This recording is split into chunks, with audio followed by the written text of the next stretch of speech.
Hey everybody, it's Paul here from Better Call Paul. This is the fifth and final day in my first week series on my Daily Snowball Portfolio. So each day this week I put out a video starting with Monday, and I went over each ETF that pays me on that specific day and then which ETF I have to buy for, I guess, the following payment. Um, it's very early in the morning. I'm still working on my first cup of coffee, but my wife is just about to head off to work. And she said I have to get this video done so she can get it edited and then I can share it with you guys later today. So bear with me, guys. I'm still barely awake. But anyways, guys, there have been a few questions people have been asking me the last couple of days. There was some confusion because all of a sudden people started seeing Alti show up in their accounts, the dividend, on Thursday. So just to go over what happened, if you don't already know, Yield Max has changed their payment schedule a bit. They've gone to all weekly, so there's no more groups. And they've decided to pay their weeklies on Thursday. So where you used to get YMAG and YMAX and Alti and all the other Chippy and so on Fridays, now they pay on Thursday. And on Friday, you'll get the individual tickers, the group stocks. So you get your Tesla, NVIDIA, Coney, so on and so forth, right? So that kind of changed things up a little bit for me, but in a way, it made things easier as well. So now I get a little bit more payments on Thursday that I can reinvest for Monday, and then I still get a good amount on Fridays that I can reinvest for Tuesday. So I'm just going to show you quickly the spreadsheets that I've created. I made a couple of changes just to reflect those changes as well. And then we'll talk about the ETF that I'm going to focus on that pays me on Fridays. All right, guys, so you can see I added in Wednesday here, and it's QQQY from Defiance. Now, I think I've done a video on QQQY and WDTE, but they're not as popular as they once were when they first came out because of the NAV erosion.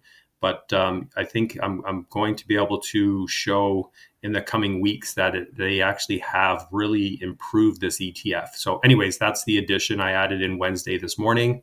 So you can see on Monday, I buy WPay, and Tuesday I buy YBTC. Wednesday, I'll be buying QQQY. On Thursdays, I buy blocks. And then on Friday, I buy MSTW. Somebody also questioned as to why I would have bought MSTW. It's down about $25 since its initial launch price. And they were suggesting that you should never buy an ETF until it's been out for a year. And in my mind, I'm just wondering, how would these fund companies do if nobody purchased their investments for a year? Like if nobody bought blocks, how would they maintain it as a ETF that we could purchase? So I believe that if you trust the fund manager and you believe in the underlying holding, right, which in this case is strategy, then there's no reason why you shouldn't be able to purchase the ETF.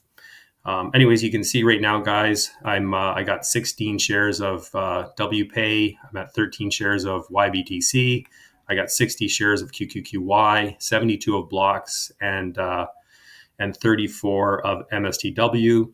Now, originally, I was going to try to get all my positions up to $1,000, but you can see some of them are already over 1,000. So I guess now we're going for about 2,000 or higher for each one of these positions, and they'll have to be that amount in order for it to pay a substantial weekly distribution or dividend to me. I've got 4 out of the 5 down below so far. I've got blocks, MSTW, WPay, and YBTC.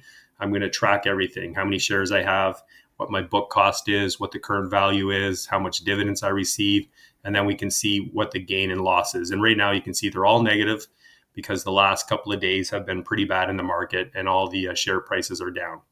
But again, this doesn't concern me at all. I know some people get nervous when they see their ETFs in the red, but for me, it's nothing to be concerned about. I'm a long-term investor. I'm going to keep buying more shares and keep collecting the dividends. So if you look at my other, here it is. So you guys can see that, for Monday, Tuesday, Wednesday, I only have one ETF. Those are new days that I've added. Now, Thursday, I had added YBTC, and then of course, Yield Max moved Alti, YMAX, and YMAG to Thursday. So I think this is pretty exciting that I now have 4 payers on Thursday, which is great. And I did put down the side here once each one of them paid me. And you'll see that for Friday, I have 4 that paid already. And that's only because I hold these 4 in both my RBC account and in my Wealthsimple account. So the RBC account pays overnight. The Wealthsimple ones, I'm still waiting to get paid on. So I had to take a look at this list of Friday payers and decide which one I wanted to add to. So I did not want to add to any of the single stock tickers. RDTE is actually in my tax-free savings account in my US account. So I will be adding to that position, but that's not really on schedule with this daily snowball portfolio. So anyway, so for right now, I did choose QQQY because this was the ETF that I've been trying to build to 100 shares just to prove that they have fixed this ETF. There's no longer NAV erosion, and that the distribution or dividend is now stable. So we'll take a quick look at QQQY for anybody who doesn't know what it is. So QQQY is from Defiance, okay? So QQQY is basically, as everybody knows, the Qs, right, is NASDAQ 100 Enhanced Options and 0 DTE Income ETF. Distribution rate is around 44%, which is a little bit high, but it's a lot lower than it was when they first came out, where they were trying to offer, upwards of 100%, and the NAV was eroding really badly. Of course, it pays weekly. They claim to be the first put-right ETF using daily options, 0 days to expire, to seek enhanced yield for investors paid weekly. So QQQY aims to achieve consistent weekly yield distributions for investors coupled with equity market exposure to the NASDAQ 100. QQQY is an actively managed exchange-traded fund that seeks enhanced income constructed of treasuries of the NASDAQ 100 index options. The strategy's objective is to generate weekly distributions by selling option premium on a daily basis. The fund uses daily options to realize rapid time decay by selling in-the-money puts.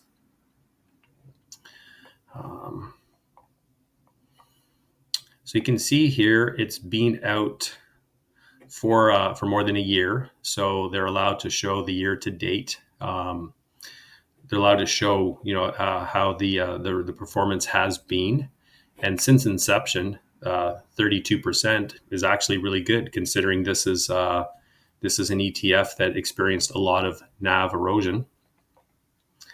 See what else we have down here. So currently 201 million in assets, which is not bad. It's not great, but it's not bad. The fund has been out since September 13th, 2023. By time goes by quick. I can't believe it's been 2 years already. You can see their expense ratio is 1%.